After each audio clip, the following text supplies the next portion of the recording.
지난 한 주간 큐티 하신 분들은 아시겠지만요.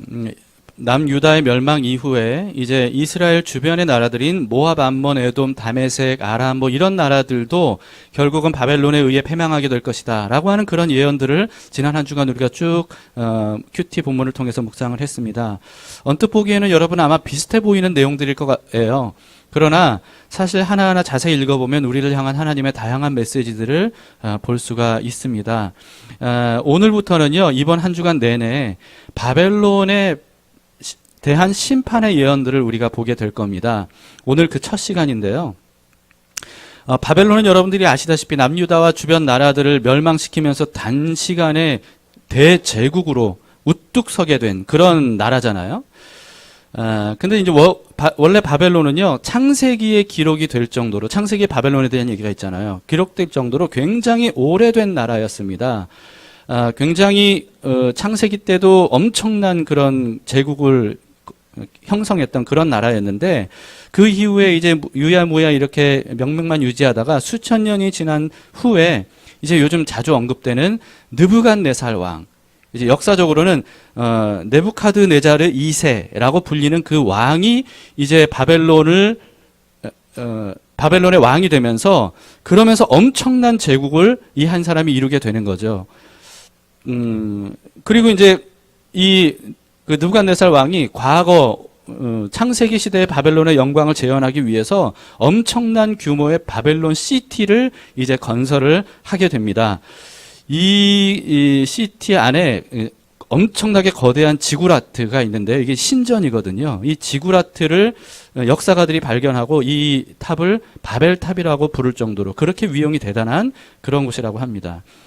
근데 여러분, 이 바벨론이요, 19세기 말까지, 그러니까 불과 지금으로부터 뭐 200년 전까지만 해도 사람들에게는 이 바벨론 제국이 실존한다고 믿지 않았어요. 왜냐하면 고대 그리스의 한 역사가 외에는 바벨론에 대한 기록은 성경에서만 볼 수가 있었거든요. 근데 이제 사람들이 성경을 어떻게 생각합니까? 종교적인 신화로 생각하는 사람들이 많잖아요. 그러다 보니까 성경에 기록된 바벨론이라고 하는 나라도 신화에 등장할 뿐이다, 이렇게 생각을 하고 있었던 거죠.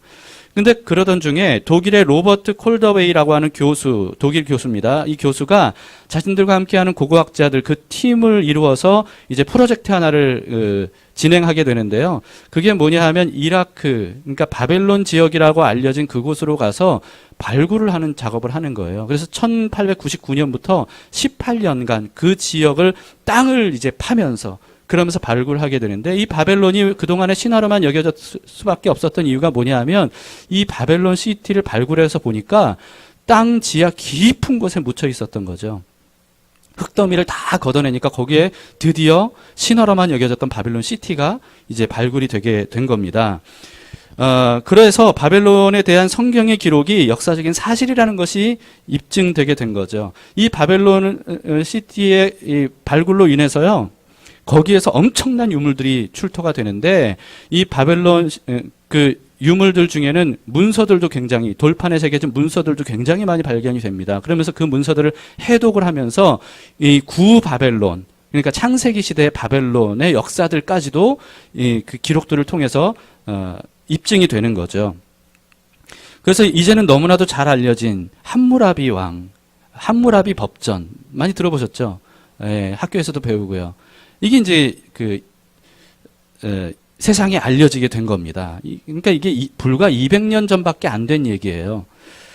여러분, 사실 이런 식으로요, 성경의 기록을 사람들이 신화로만 여겼는데, 그런데 고고학적인 발견들에 의해서 이것이 신화가 아니라 역사적인 사실이구나라고 입증된 것들이요, 셀 수 없이 많습니다. 그런데 지금도 여전히 사람들은 그냥 성경에 있는 기록들은 다 신화다, 이렇게 그냥 치부해 버리는 경향이 있죠.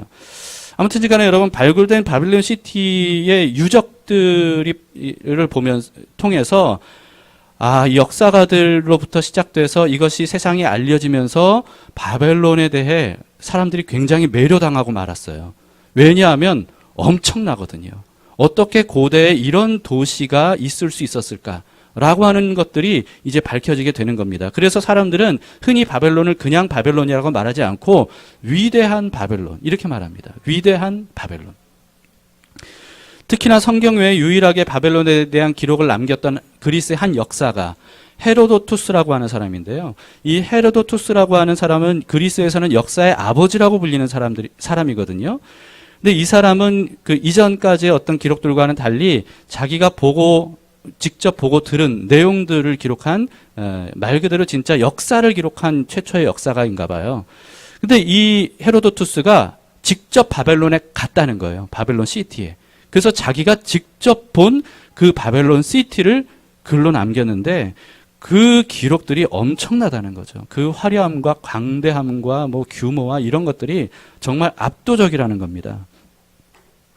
고고학적으로 발굴된 바벨론 시티의 규모만도 현재 런던시 정도의 크기래요. 그런데 헤로도투스의 기록에 의하면 그보다 5배 이상 큰 것으로 그렇게 기록이 되어 있다고 합니다. 바벨론 시티에는 세계 7대 불가사의 중에 하나로 불리는 공중정원이라는 게 있고요. 이게 불가사의로 여길 정도로 그렇게 놀라운 곳인가 보죠. 그리고 거기에 바벨탑이 있었고 지구라트가 있었고요. 그리고 성벽 높이만 해도 약 14m 이상이나 되고, 그리고 성벽 폭도 말 4마리가 이끄는 마차가 양쪽으로 거침없이 달릴 수 있을 정도의 그런 넓이였다고 합니다. 그런데 이런 성벽이 3중으로 돼 있대요.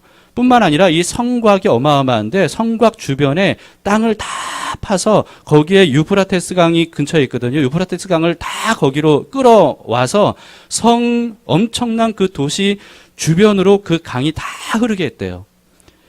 그러니까 언뜻 보면 물 위에 떠 있는 도시처럼 그렇게 보였다는 거죠. 근데 여러분, 이게 그냥 단지 보기만 좋은 것이 아니고 또는 물 관계시설만 좋았던 것이 아니라 이게 바로 난공불락의 성이 되도록 한 요소라고 하는 겁니다. 성벽도 이렇게 놓고 폭도 넓었을 뿐만 아니라 이 주변의 물들 때문에요. 대부분 여러분, 우리가 성을 정복하고자 하는 그 공격들을 보면 사다리를 놓고 올라가잖아요. 그러면서 막 싸우면서 정복하잖아요. 그게 불가능한 도시인 거예요. 그게 불가능한 성이에요. 그러니까 난공불락의 요새였다고 합니다. 여러분들이 이 내용을 좀 직접 보고 싶으시면 2013년도에 EBS에서 위대한 바빌론이라고 하는 4부작 다큐멘터리를 만들었거든요. 아주 잘 만든 다큐입니다. 그 3D 영상으로 재현을 하면서 그때의 어떤 그런 모습들을 잘 만들었는데요. 제가 담길 카페에 올려놨거든요. 그러니까 여러분들이 한번 보시면 좋을 겁니다. 근데 오늘 본문에서는요, 이렇게 당대 최강의 바벨론이 어떻게 될 것이라고 예언하고 있습니까? 멸망될 것이라고 예언하고 있어요. 멸망될 것이라고. 오늘 2절을 보시죠. 너희는 나라들 가운데 전파하라. 공포하라. 깃발을 세우라. 숨김이 없이 공포하여 이르라. 바벨론이 함락되고 벨이 수치를 당하여 무로닥이 부스러지며 그 신상들은 수치를 당하며 우상들은 부스러진다 하라. 예, 여기서 말하는 벨과 무로닥은 바벨론이 대표적으로 숭배했던 신 마르둑이라고 하는 신입니다. 그 신이 무너진다는 것은 그 신이 주관하는 나라가 무너진다는 뜻이거든요. 이렇게 완전히 바벨론이 무너지게 될 것이라는 겁니다. 3절도 이어서 보시죠. 이는 한 나라가 북쪽에서 나와서, 이건 페르시아를 의미합니다. 그를 쳐서 그 땅으로 황폐하게 하여 그 가운데에 사는 자가 없게 할 것임이라. 사람이나 짐승이 다 도망할 것임이니라. 여러분, 근데 당시로서는요, 이 예레미야의 이 예언이 너무나 현실성 없어 보였을 거예요. 왜냐하면 제가 말씀드렸듯이 바벨론 제국은 어마어마한 제국이었고요. 바벨론 시티만 해도 이것은 난공불락의 성이었거든요. 누구도 그 성이 함락될 것이라고 생각하지 않았어요. 이렇게 엄청난 바벨론은 최소 수백 년, 수천 년간은 이어갈 것이라고 그 당시에는 생각할 수밖에 없는 그런 대단한 나라였습니다. 대단한 제국이고 대단한 도시였어요. 당대 최대, 최강. 오늘날 현대인들이 발굴만 해도 놀랄 수밖에 없는, 매료될 수밖에 없는 위대한 바벨론이라고 말할 수밖에 없는 그 바벨론. 근데 그 바벨론이 이렇게 황폐하게 될 것이라고 예레미야가 예언한 거예요. 이게 어떻게 말이 되느냐라고 하는 거죠. 이 예언 이후에도 바벨론은 무너질 것처럼 보이지 않았습니다. 점점 더 대단해졌거든요. 그런데 여러분, 이 예언이 바벨론이 남유다를 멸망시킨 지 겨우 70년 만에 성취가 됩니다. 이것은 바벨론 제국이 세워진 지 100년도 되기 전이에요. 어떻게 이런 엄청난 제국 그리고 이런 엄청난 바벨론 시티가 하루아침에 페르시아에 의해 멸망당할 수 있을까? 이거는 미스테리죠. 근데 이 바벨론 시티가 하루아침에 페르시아에 의해서 멸망됐다는 것이 바벨론의 발굴을 통해서 알려지면서 그러면서 예레미야의 예언이 역사적으로 성취됐다는 것을 인정하지 않을 수 없게 된 거죠. 여러분 그 예레미야서를 보면요. 바벨론의 멸망은 단지 어떤 더 큰 제국, 더 강한 제국에 의한 군사적인 패배가 아니라 이것은 하나님의 심판이다 라고 성경에 기록을 하고 있습니다. 근데 하나님께서 왜 바벨론을 심판하셨을까? 왜 바벨론을 심판하셨을까? 그 이유가 이제 4절부터 기록이 되어 있습니다. 4절을 보시죠. 여호와의 말씀이니라 그때 이스라엘 자손이 돌아오며 유다 자손도 함께 돌아오되 그들이 울면서 그 길을 가며 그의 하나님 여호와를 구할 것이며. 자, 이 내용을 통해서 우리가 알 수 있는 건 뭐냐면요. 이스라엘에게 하나님께서 하신 약속이 있어요. 하나님이 그 약속을 이루시기 위해서 70년 만에 바벨론을 심판하셨던 겁니다. 하나님은 남유다가 죄로 인해서 버림받아서 결국은 바벨론에 의해 멸망당하고 포로로 끌려갈 것을 말씀하셨고 그 말씀 그대로 이루어졌죠. 그런데 그뿐만이 아니라 하나님은 또 하나 예언하신 것이 있습니다. 예레미야를 통해. 그게 뭐냐 하면 70년 만에 그들이 풀려나서 다시 돌아오게 될 것이다 라고 하는 약속이었어요. 그런데 이렇게 불가능해 보이는 이 약속이 실현됐던 겁니다. 정말 70년 만에. 이 70년 만에 실현된 것에 대해서는 제가 예전에 이미 설교를 통해서 말씀을 드렸고요. 어떻게 70년으로 이루어졌는가. 하나님께서 이것을 빼도 박도 못하도록 이중적으로 시키신 것을 제가 이미 설명을 드린 적이 있습니다. 하나님께서 이 바벨론을 진짜 멸망시키신 거예요. 그리고 이스라엘을 돌아오게 하신 거죠. 이거는 정말 그 당시로서는 있을 수 없는 일이 일어난 일입니다. 기적이라고밖에 말할 수 없는 그런 일이 일어난 거죠. 근데 역사적으로 입증이 된 겁니다. 이스라엘이 바벨론에서 귀환한 것은요, 마치 이스라엘이 출애굽한 것과 비슷한 것 같아요.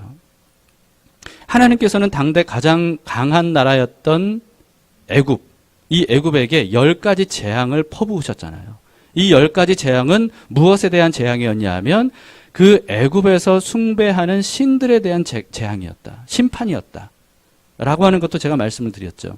그렇게 함으로써 하나님께서는 애굽에 사로잡혔던 이스라엘 백성들, 노예살이를 했던 이스라엘 백성들을 출애굽시키셨던 겁니다. 애굽에서 탈출하고 자유를 얻도록 하신 거죠. 구원하신 거죠.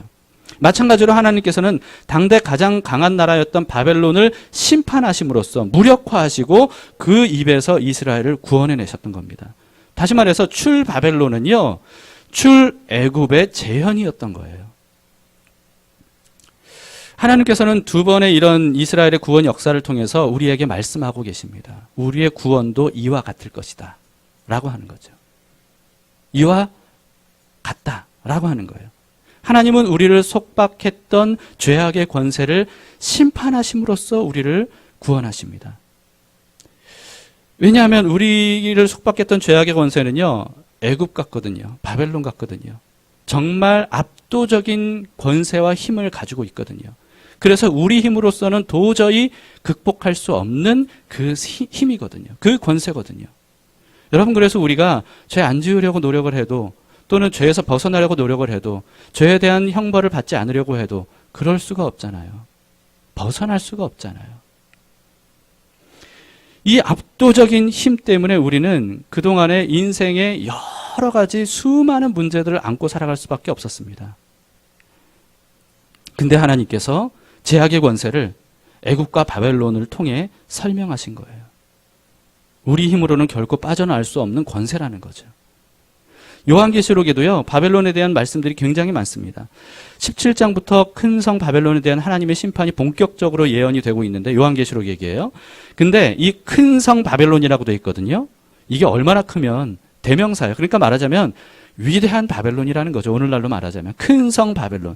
이 바벨론을 성경에서는 사탄의 본진으로 이제 상징적으로 나타내고 있는 겁니다. 사탄의 본진이 바벨론으로 비유된 이유가 뭐냐 하면 바벨론처럼 압도적이라는 거예요. 강대하다는 거예요. 결코 인간의 힘으로는 이길 수 없다는 거예요. 극복할 수 없다는 거예요. 이런 강대한 바벨론이 이런 강대한 바벨론으로 또 상징적으로 나타낸 이유가 뭐냐 하면 그런 대단한 위대한 바벨론이 하루아침에 무너지고 멸망한 것처럼 사탄의 견고한 진도 이처럼 하루아침에 하나님의 심판을 받아서 무너질 것이다 라고 하는 거죠. 여러분, 이렇게 우리가 세상 사는 동안에 오늘도 그 해남형제가 이제 대표 기도를 하면서 그랬잖아요. 이 세상을 살면서 우리는 죄를 지을 수밖에 없고 또 실수할 수밖에 없고 이런 삶을 우리는 지금까지 살아가고 있잖아요. 세상 사람들은 말할 것도 없고 예수님을 믿어도 우리는 여기서 완전히 벗어날 수가 없는 어떤 그런 운명을 가지고 지금 살아가고 있지 않습니까?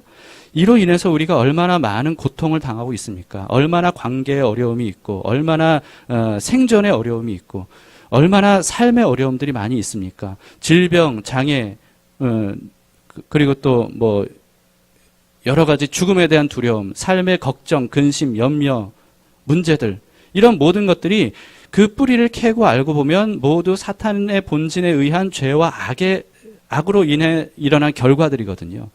이것을 우리가 결코 벗어날 수가 없는데 그런데 하나님께서 이와 같은 바벨론을 완전히 쳐서 멸하실 것이라는 약속이에요. 그때가 반드시 올 겁니다. 우리를 고통스럽게 했던 모든 악의 군원들, 이 군원들을 하나님께서 완전히 멸하실 때가 반드시 온다고 요한계시록에서 말씀하고 있고 그 이전에 오늘 본문을 통해서 말씀하고 있는 거죠. 여기서 말하는 바벨론은요, 그래서 예레미야에서도 말씀하시는 바벨론도 그냥 고대 바벨론만을 의미하는 것이 아니라 이것을 통해서 하나님께서 전 인류 역사를 통해서 하나님께서 바벨론과 같은 악의 본진을 완전히 깨뜨리고 그 입에서 사람들을 구원해낼 것이라는 것을 우리에게 알려주고 계시는 거예요. 여러분, 이것은 우리의 힘으로 극복할 수 있다는 뜻이 아닙니다. 하나님께서 하시겠다는 거예요. 그런 약속을 반드시 이루실 때까지 우리가 믿음으로 주님을 바라보면서 끝까지 이기며 견딜 수 있기를 바랍니다. 근데요, 오늘 본문을 보면 단지 이스라엘이 바벨론으로부터 구원받는 게 끝이 아니라는 것을 알 수가 있습니다. 5절을 보시죠. 5절을 보시면 이렇게 기록하고 있죠. 그들이 그 얼굴을 시온으로 향하여 그 길을 물으며 말하기를, 그러니까 이제 풀려나서 그러니까 예루살렘을 향해 가는 거예요. 가면서 그 길을 물으며 말하기를 너희는 오라 잊을 수 없는 영원한 언약으로 여호와와 연합하라 하리라. 여러분, 이게 무슨 뜻이냐면 출애굽 때도 아까 출 바벨론은 출 애굽의 재현이라고 그랬죠. 출애굽 때도 그랬습니다. 하나님께서 그들을 애굽에서 구원해 내셨죠. 근데 그리고는 바로 가나안 땅으로 인도하신 게 아니었어요. 먼저 어디로 인도하셨죠? 시내산으로 인도하셨어요. 시내산으로 인도하신 이유가 뭐냐 하면 거기서 이스라엘과 언약을 맺으셨어요. 마치 결혼 서약 비슷한 언약을 하신 거예요. 그 대표적인 것이 십계명이죠. 마찬가지로 하나님께서는 출 바벨론 할 이스라엘 백성들, 이 당시로는 출 바벨론 할 이스라엘과 새로운 언약을 맺겠다고 하시는 거예요. 새 언약에 대해서도 제가 지난 10월 28일에 설교 때 자세히 말씀드렸기 때문에 오늘은 거기에 대한 설명은 넘어가도록 하겠습니다. 여러분, 우리도 구원이 끝이 아니라고 오늘 성경을 통해서 알 수 있어야 됩니다. 구원은 우리를 어디로 인도하냐 하면 신의 산으로 인도해요. 다시 말해서 하나님과의 언약으로 인도하는 거예요. 마치 결혼 서약처럼 하나님과 우리의 관계가 유일무이한 관계가 되기 위한 언약을 맺자는 거죠. 맺으라는 거죠.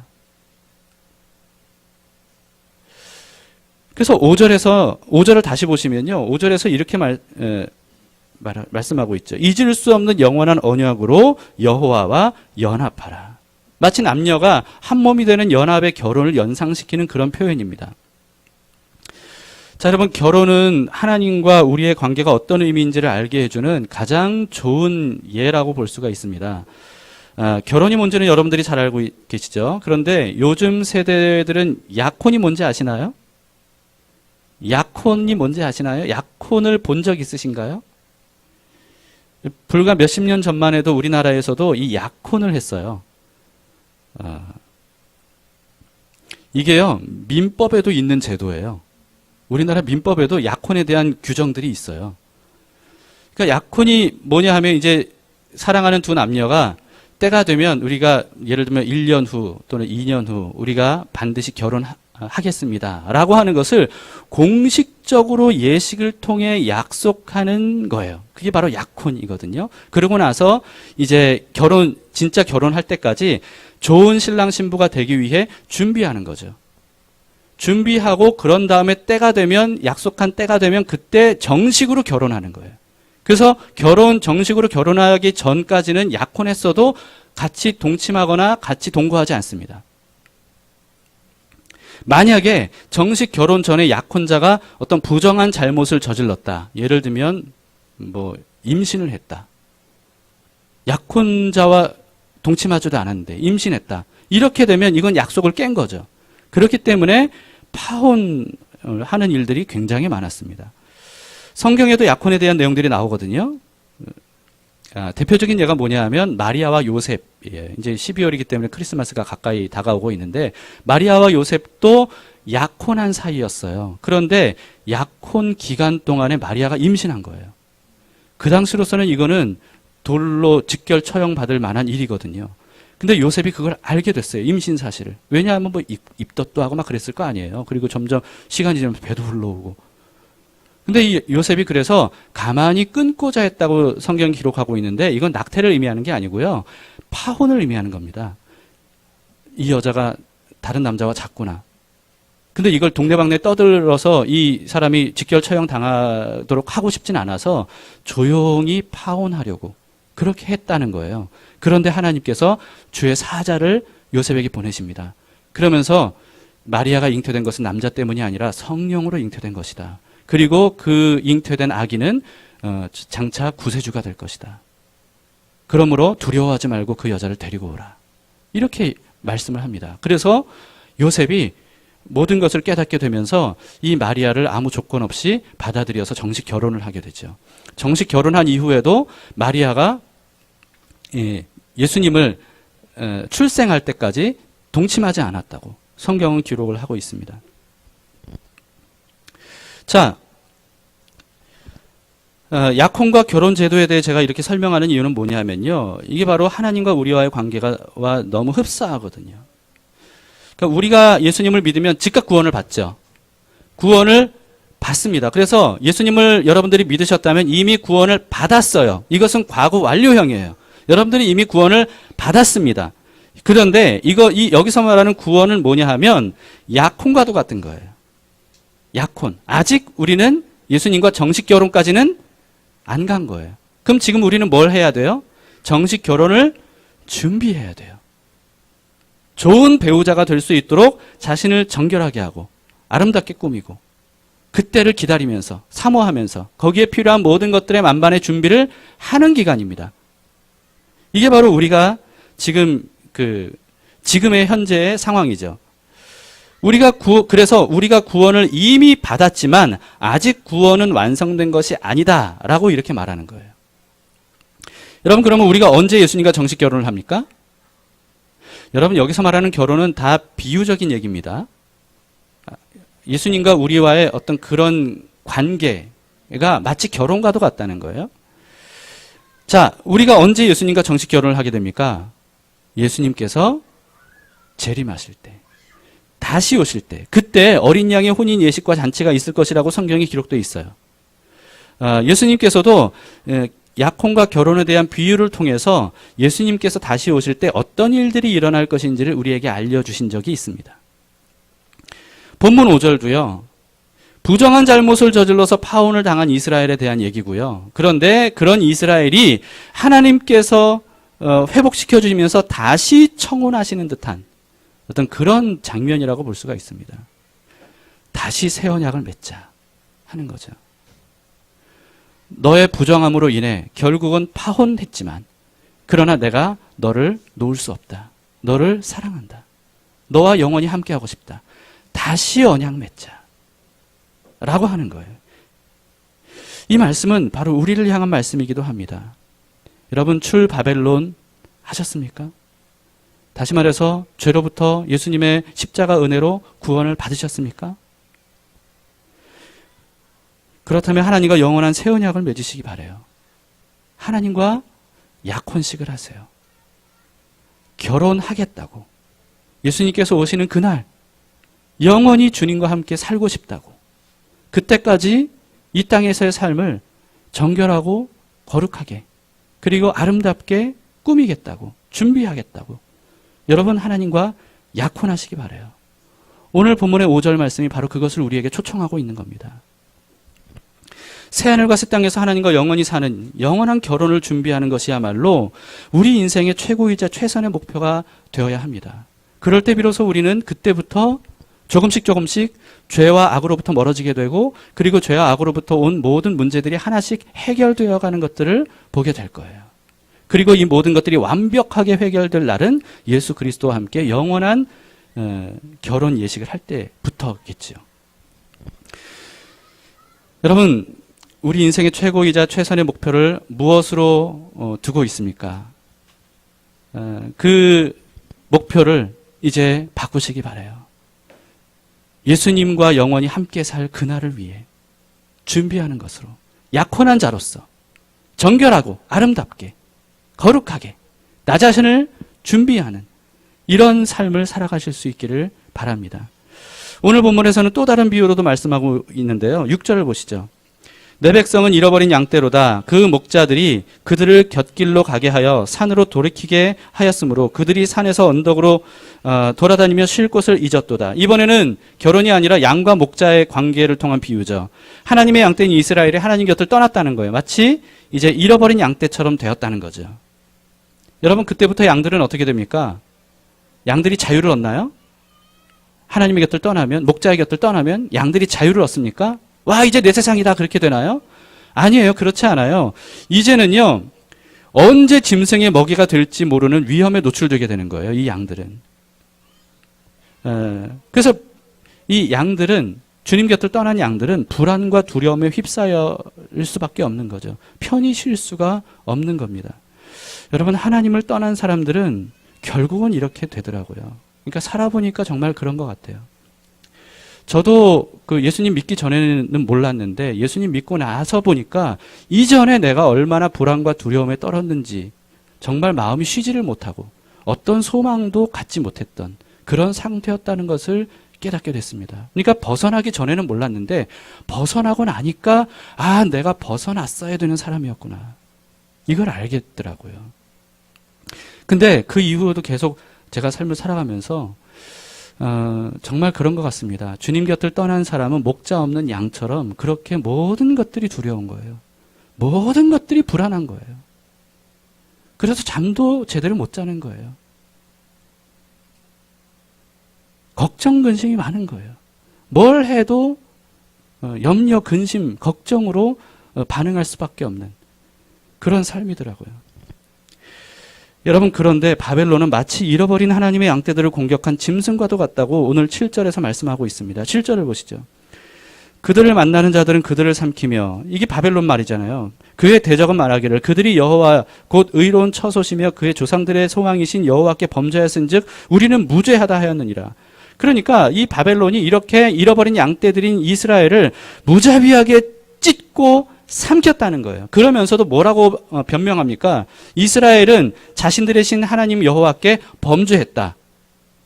그렇기 때문에 자신들이 이스라엘을 찢고 삼키는 것은 합당하다. 그들은 벌받아 싸기 때문이다. 이렇게 말하면서 자신들의 잘못을 합리화하는 겁니다. 그래서 이렇게 합리화하다 보니까 죄책감 없이 이스라엘을 무자비하게 학살하고 짓밟았던 거죠. 하나님께서 이런 바벨론을 박살내시겠다는 거예요. 마치 여러분, 다윗이 골리앗 앞에 서기 전에, 골리앗과 싸우기 전에 사울 왕에게 뭐라고 얘기했습니까?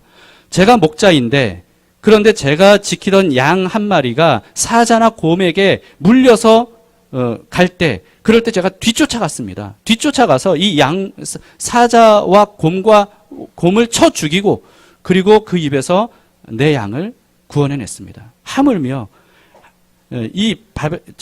골리앗도 하나님 앞에서는 죽게 될 것입니다. 이렇게 얘기를 했죠.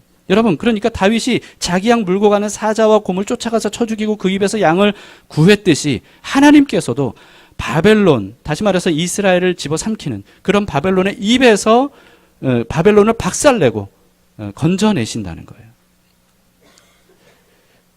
양이 감당할 수 없는 압도적인 힘을 사자와 곰이 가지고 있잖아요.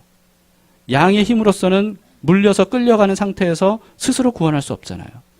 그런데 다윗 같은 선한 목자가 거기서 구원하겠다는 거죠. 하나님이 그러시겠다는 거예요. 앞에서도 말씀드렸듯이 이스라엘이 2번이나 당대 최강의 나라, 왜 하필이면 당대 최강의 나라일까? 이것도 하나님이 참 우리에게 시사하는 바가 많죠. 당대 최강의 나라에서 우리가 구원받을 수 있는 것은 하나님으로밖에는 설명할 수 없는 어떤 기적이라고 볼 수 있는 거죠. 우리를 괴롭히고 죽이던 죄와 악의 권세로부터 우리가 자유를 얻어서 그래서 구원받는 것은 이건 사실은 불가능한 일이 일어난 기적 중의 기적입니다. 그러니까 우리가 복음과 구원을 늘 돌이키며 묵상해야 될 필요가 있어요. 예수님께서는 십자가를 통해 그 일을 이루셨죠. 우리를 옥죄고 있었던, 집어삼키면서 우리를 둘둘 감고 있었던 큰 뱀, 옛뱀, 성경에서 뱀이 자주 등장하잖아요. 창세기부터 요한계시록까지. 이 뱀의 머리를 예수님께서 십자가에서 짓밟았다는 거예요. 뱀의 머리를 짓밟았다는 것은 완전히 무력화했다는 거죠. 그렇게 함으로써 압도적인 권세로부터 하나님이 우리를 구원해 내셨다는 겁니다. 왜냐하면 하나님이 그보다 더 압도적인 힘과 권세를 가지고 계신 분이거든요. 오늘 우리가 찬양했잖아요, 마지막에. 주 여호와는 광대하시도다. 그 하나님께서 우리를 구원해 내셨고 그렇게 하신 이유는 뭐냐 하면 양을 위해서라면 얼마든지 목숨까지도 아끼지 아니하시는 선한 목자이시기 때문입니다.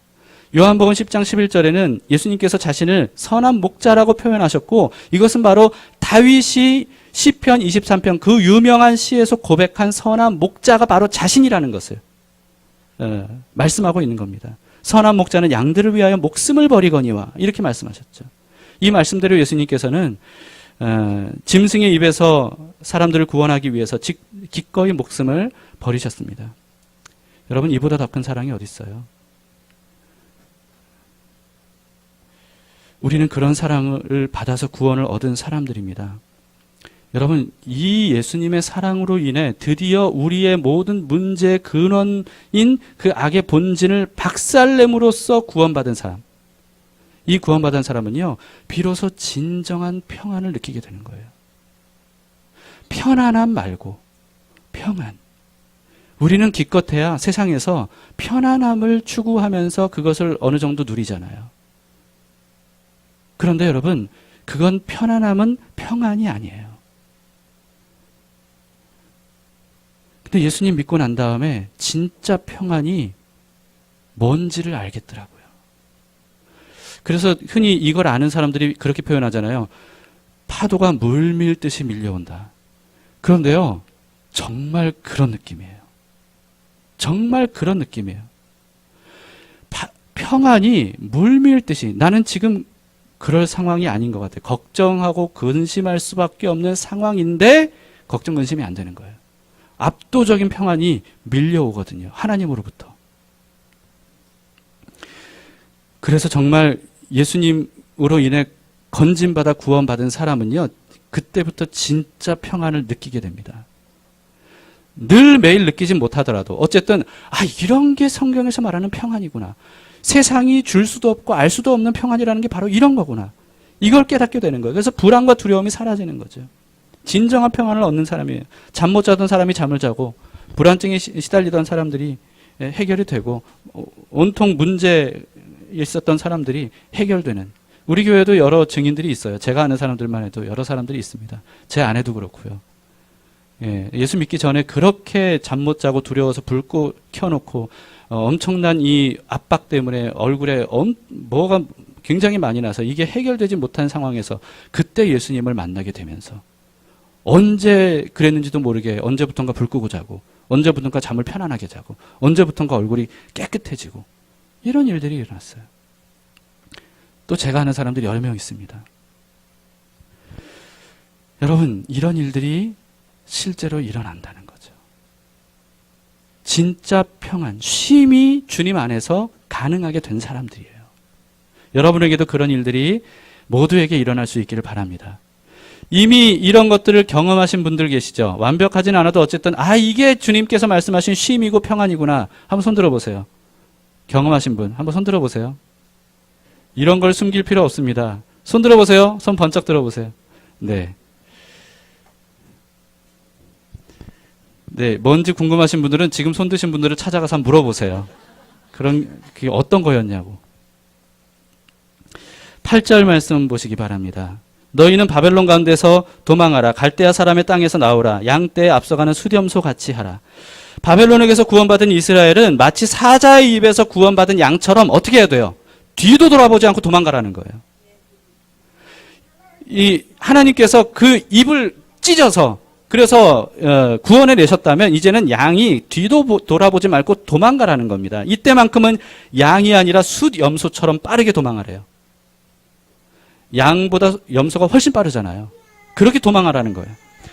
그런데 여러분 이렇게 말씀하시는 이유가 있습니다. 왜냐하면요, 우리는 출애굽한 이스라엘이 애굽을 동경하고 그리워했던 것처럼 다시 돌아가고 싶은 그런 속성이 있거든요. 출애굽한 이스라엘 백성들이 그랬잖아요. 하나님께서 그렇게 엄청난 힘으로 당대 최강의 나라인 애굽을 제압하고 그리고 이스라엘을 구원해 내셨는데, 근데 이스라엘이 광야에서 계속 원했던 게 뭐예요? 애굽으로 돌아가고 싶다 하는 거였어요. 구원을 받았으면서도 자꾸만 구원받기 이전으로 돌아가고 싶은 마음들이 우리에게 있어요. 왜냐하면 애굽이 너무 좋아 보였거든요. 거의 강대했거든요. 대단했거든요. 화려했거든요. 바벨론도 마찬가지예요. 바벨론이 너무나도 좋아 보이기 때문에 사람들이 바벨론으로 돌아가고 싶은 속성들이 있는 거예요. 너무 크고 너무 부유하고 너무 화려하고 쾌락의 즐거움들이 가득한 곳. 바벨론 성. 그것을 동경하고 그리워하는 사람들이 너무나도 많습니다. 고대 바벨론의 영광을 그리워했던 한 사람이 있었어요. 여러분도 아실 겁니다. 사담 후세인. 오래간만에 들어보시나요? 사담 후세인. 바벨론은 오늘날 이라크에 있는데요. 이라크의 독재자였던 사담 후세인이 바벨론 시티 유적지 바로 앞에 있는 언덕, 그 언덕에 자기 왕궁을 지어놨어요. 여름 왕궁이라고 불리는데 이 궁전을 지어놓고 거기서 바벨론 시티 복원 사업을 벌였습니다. 그래서 그 지역에 가면 바벨론 시티의 일부가 이렇게 웅장하게 이렇게 드러나 있거든요. 근데 사실은 그건 진짜가 아니고 사담 후세인이 재현한 그런 거래요. 그러니까 재현 건설을 명한 거죠. 진짜는 땅속 깊이 묻어놓은 상태로 그렇게 했다는 겁니다. 그리고 왕궁 언덕 위에서 그 바벨론 시티를 내려다보면서 이 사담 후세인이 뭘 꿈꿨겠어요?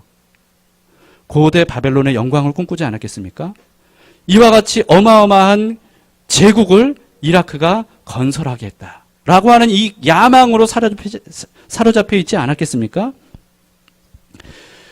여러분, 이것이 이 사담 후세인의 가치관이었어요. 이런 가치관을 가지고 있었던 후세인이었기 때문에 걸프전을 비롯해서 여러 전쟁들을 벌이게 됩니다. 그러면서 주변 나라들도 엄청나게 괴롭힐 뿐만 아니라 전 세계를 혼란 속에 빠뜨렸어요. 결국은 미국과의 전쟁에서 완전히 패하게 되죠. 그래서 미군에게 체포돼서 전범 재판에 회부가 됩니다. 이런 가치관을 가지고 있었던 사람이었기 때문에 자국민들에게도 너무나도 무자비한 독재자였어요. 그래서 국민들에게도 완전히 버림받게 돼요. 그래서 아까 말씀드렸던 여름 궁전, 이 궁전도요, 분노한 국민들이 막 쳐들어가가지고 거기를 막 훼손했다는 거예요. 결국 이렇게 재판 회부 이후에 사형 선고를 받아서 2006년도에 사형이 돼서 죽고 말았습니다. 여러분, 이 후세인이 체포될 당시 그리고 또 재판 회부될 당시와 이 모든 것들이 동영상으로 찍혔는데요. 이 초라하고 비굴한 마지막 이 독재자의 모습이 전 세계에 다 방송이 됐어요. 지금도 유튜브만 들어가면요, 이런 관련된 영상들이 얼마나 많은지 몰라요. 이것이 고대 바벨론의 영광을 꿈꿨던 사람의 말로였다는 거죠. 그리고 바벨론 시티의 재건은 중단됐습니다. 그런데도 불구하고 지금도 고대 바벨론을 위대한 바벨론이라고 칭송하면서 동경하는 사람들이 너무나도 많습니다. 아까 말씀드렸던 EBS 이 다큐멘터리도 보면요, 하나같이 주제가 뭐냐 하면 바벨론은 위대하다 예요. 그래서 바벨론을 얼마나 화려하고 영광스럽고 아름답게 그렇게 묘사하고 있는지 모릅니다. 이걸 동경하는 사람들이 많아요. 여기서 말하는 바벨론은 고대의 실제 바벨론이기도 하고요. 사람들 마음속에 있는 바벨론. 그 바벨론을 얼마나 동경하고 사랑하는 사람들이 많은지 모릅니다. 저는 이것을 바벨론주의라고 말하고 싶어요. 더 크게, 더 강하게, 더 부하게, 더 화려하게, 더 즐겁게. 바벨론주의. 현대인들은 이 바벨론주의에 사로잡혀 있어요. 이것을 추구해요. 인생의 목표라고 생각해요. 어떻게 하면 더 강할 수 있을까? 더 클 수 있을까? 더 부유할 수 있을까? 더 막강할 수 있을까? 더 쾌락을 즐길 수 있을까? 바벨론주의입니다. 그러나 여러분 아셔야 됩니다. 성경을 통해 우리에게 끊임없이 말씀하시는 건 뭐죠? 바벨론은 하나님의 심판을 받아 멸망당할 수밖에 없다는 거예요. 결국은 한순간에 무너질 거라는 거예요. 그렇기 때문에 여러분 마치 지난주에 말씀드린 것처럼 소돔성이 마치 하나님의 동산 같고 천국 같아 보여도 소돔성에서 빨리 도망쳐야 됐던 것처럼 멀리 도망쳐야 됐던 것처럼 우리도 바벨론을 향해 가는 것이 아니라 바벨론으로 돌아가려고 하는 것이 아니라 바벨론을 동경하는 것이 아니라 오히려 바벨론으로부터 빨리 도망해야 된다는 거죠.